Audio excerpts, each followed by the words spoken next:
Hello everyone, it's been a while. My upload schedule is kind of shit right now. I gave up on that. I gave up on trying to be consistent at all because, I just end up disappointing myself every time. I'm just gonna record when I can and upload when I can because my schedule is, not stable. Yeah, things just move around a lot. Anyway, over the last month or so, there's one thing that I've learned about myself, about just the way that my brain and my mind work, and it's something that's very interesting to me.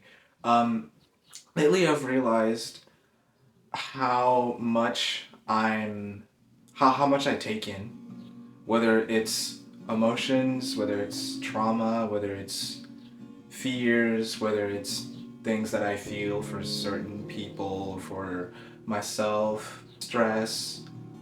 I am a sponge. I am an absorber of things.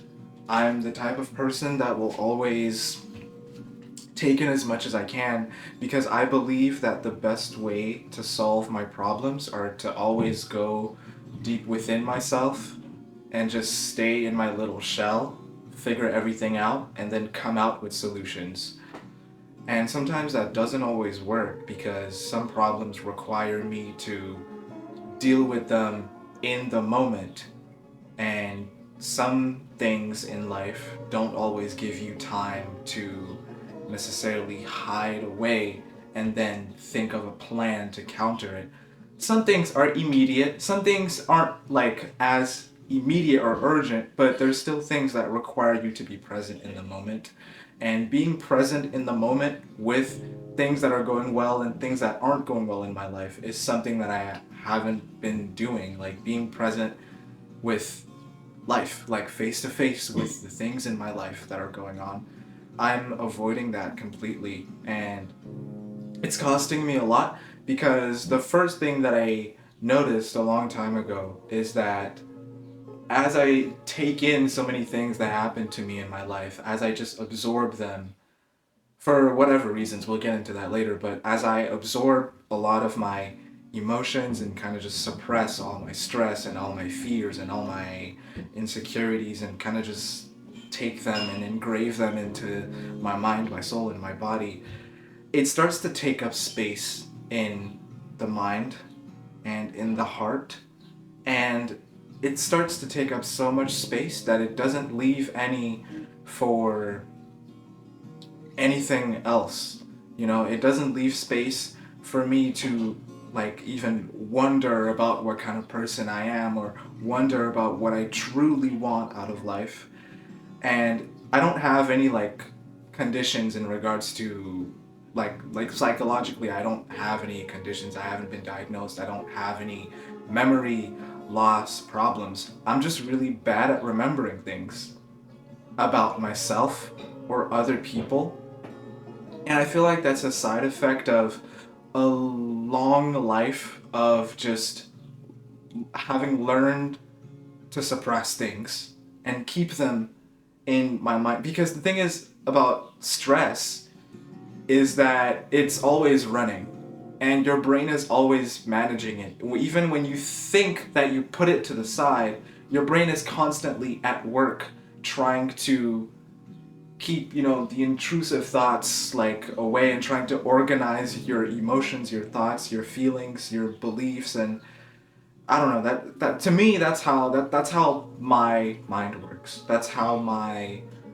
soul works. It's constantly trying to compute everything that I'm suppressing to the point where at some point it runs out of energy, and it's so busy focusing on everything that I keep within that I just don't have energy to take anything else in or keep track of exterior things, that come in and go out of my life, whether it's other people, other people's, like emotions, or I don't know. It ruins relationships sometimes. For example, whenever I have an argument with my partner or even with a friend or anybody that I'm close to, like I don't know, let's say I have an argument and then I did something wrong, right? Or I did something that upset them or hurt them.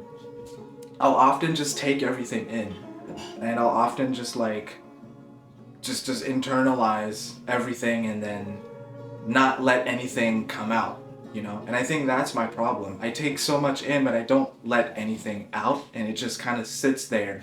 And on the outside, it just looks like I'm dead. Like, it kind of just looks like I'm not there. On the outside, it just seems like I'm kind of a robot, or like just a wall of stone that doesn't move, if that makes sense.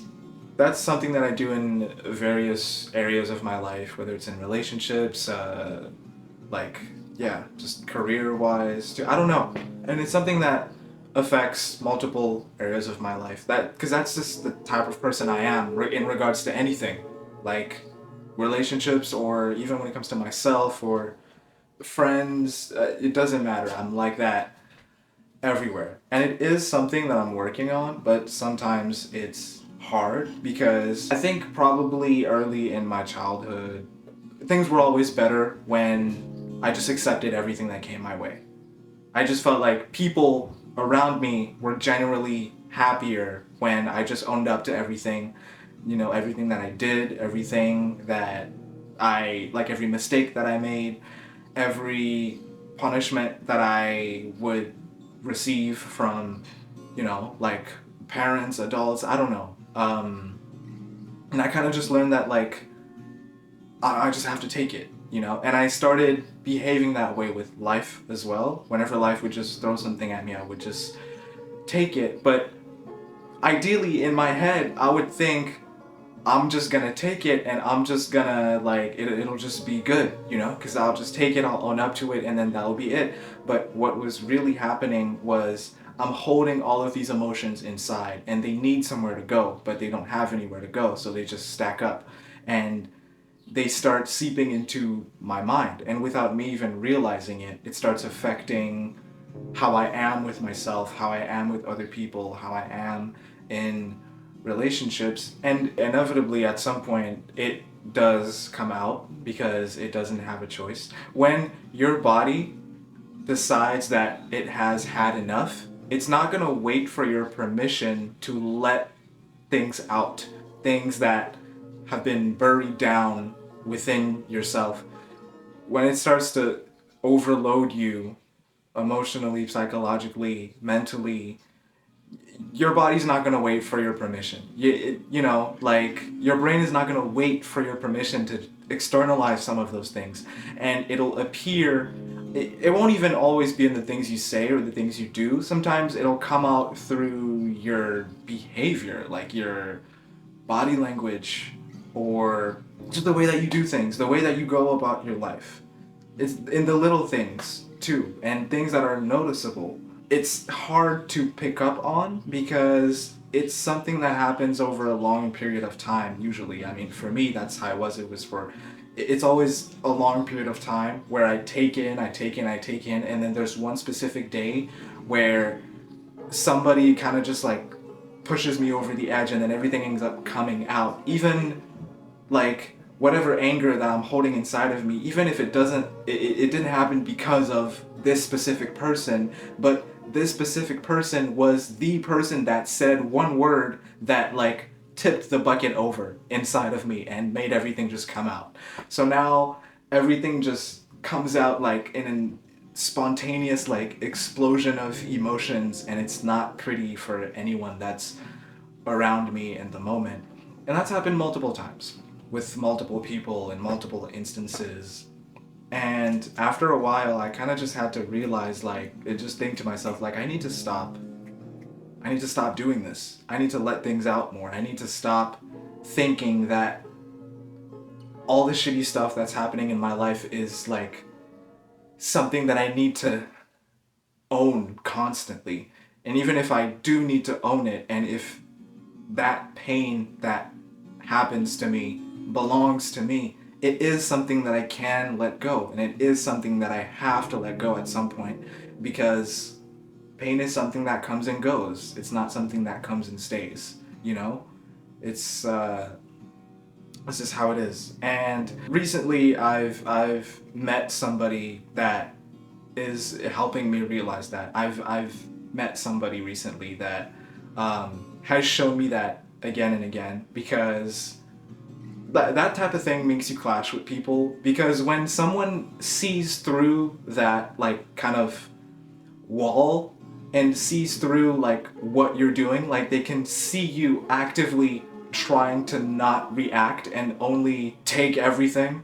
I don't know, whether it's like pain, whether it's like blame, or someone blaming you for something, someone being upset at you. And when the person sees you just trying to take it all in like that and just like staying immobile, basically the person was actively seeing me not be myself and trying to be a version of myself that just tanks everything essentially.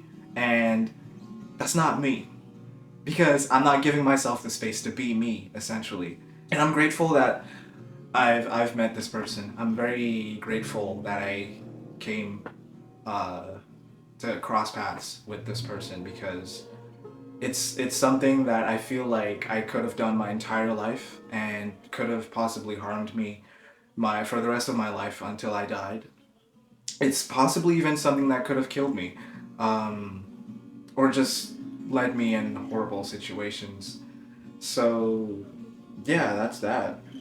And it's weird too, because you would think that like when I realized that I was doing that, like it would feel like an epiphany, like, oh my god, like I've been doing this my whole life, and then things would just like slowly come out and just burst out of me. But when I realized that I was doing that, I felt nothing really felt different.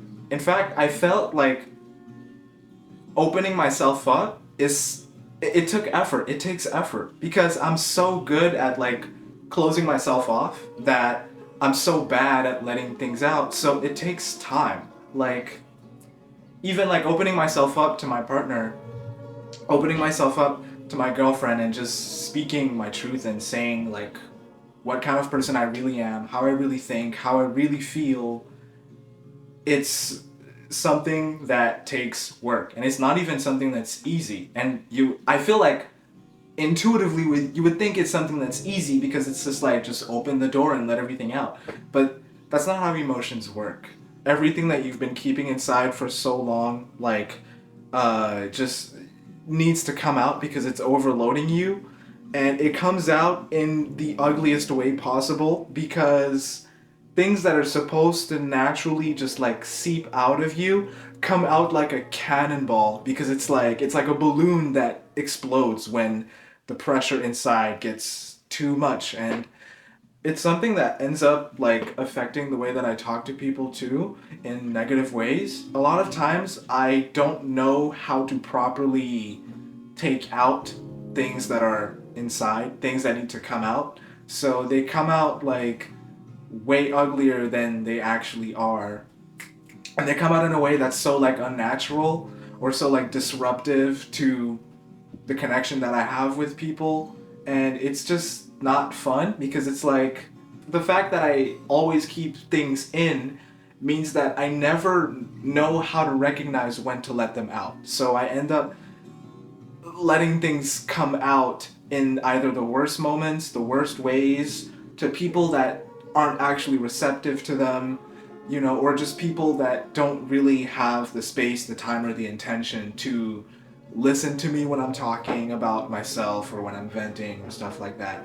And it sucks, because it's like sometimes I don't recognize it, and I'm like, oh, okay, maybe I shouldn't have just dropped all of that information on them back there. Maybe I should have waited. Maybe, I don't know. Because there's some sort of desperation that comes with it deep down. Even though I try to pretend that like I like take everything in and I'm just a boulder that can tank everything, there's a part of me that really wants to let everything out, but I just don't know when, you know? And sometimes it's hard to deal with. And that's been one of the problems that suppressing my emotions have caused me. Again, like for me it's also a memory thing. So when I suppress my emotions, I almost lose the memory of like whatever triggered that emotion. If I go through something really traumatic and I just suppress it as hard as I can, I'll forget about it. Like, I'll forget it even happened. And then when I try to talk about it, it'll be so hard for me because it's like I silenced it so much that it's hard to have that part of me speak again. You know what I'm saying? It's so weird because the more I think about it, I'm like, I try to look in my brain and it's like there's like a void. It's like, wait, what happened to me? Like, what did I even go through? I'm like, I forgot. You know what I'm saying? And that's scary because it makes you realize that you can't keep doing that forever. And if you keep doing that forever, eventually you'll reach a point where you're so detached from yourself that you won't even recognize yourself. And you'll be like, how did I become this way? How did I even get here? Why am I reacting this way? And you won't know because you just kept pushing it away, essentially. I don't know if I'm making sense. To me, I am, but it's because I'm experiencing it. But I hope that to anyone that's watching this, that I'm making sense. Um, yeah. Anyway, that's all I wanted to say for today. It also makes that I'm unable to recognize sometimes when I should give someone else the space for me to listen to them. You know, I just struggle sometimes to recognize when to like give myself space, when to give people space, when to listen to people, when to let myself speak and have someone listen to me. And it's something that I'm constantly working on, and it's something that I'm constantly trying my best to find a balance in, and just learning how to let things go, let things go through me, let pain and suffering come in and then go out, let things, do their course, let my anger express itself, and just accept that I'm a human being that feels things, that, sometimes my feelings aren't pretty, sometimes my emotions aren't pretty because they're emotions, and emotions are imperfect by nature, that's what makes them emotions. It's what makes human beings human beings. It's what makes us unique. It's what makes me me. You know what I'm saying? So yeah. Yeah. Anyway, I'm done. See ya. It was fun.